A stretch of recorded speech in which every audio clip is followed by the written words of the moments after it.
নমস্কার। বৃহস্পতিবার দিনটাকে কিভাবে সাকসেস দিন করে তুলবেন তার ছোট্ট একটি উপায় আপনাদেরকে আজকে বলবো।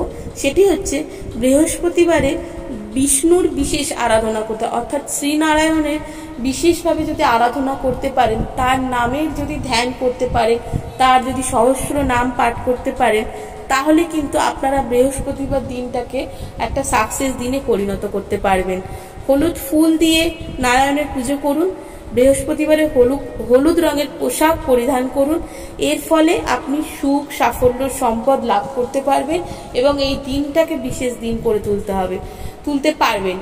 এই নয় যে কোনো একটা বৃহস্পতিবার করলাম তারপর আর করলাম না, তা বললে হবে না। চেষ্টা করতে হবে এই একই ক্রিয়া, এই একই উপাচার প্রতি বৃহস্পতিবার করার। প্রতি বৃহস্পতিবার এই হলুদ পোশাক পরিধান করা, হলুদ ফুল দিয়ে নারায়ণের পুজো করা, অর্থাৎ শ্রীকৃষ্ণের পুজো করা, হলুদ মিষ্টি দেওয়া, কিংবা আপনারা ঠাকুরকে যে সিংহাসনে বসাচ্ছেন তার মধ্যে হলুদ কোনো চাদর পেতে দেওয়া। যদি নারায়ণের পোশাক পরিবর্তন করেন, চেষ্টা করবেন বৃহস্পতিবার করে হলুদ পোশাক তাকে পরানো। এতে করে দেখবেন আস্তে আস্তে আপনারা অনেকাংশে কিন্তু মানসিক শান্তি পাচ্ছেন, সুখ সম্পদ তো লাভ হবেই, দিনও কিন্তু আপনাদের আস্তে আস্তে ভালো হবে।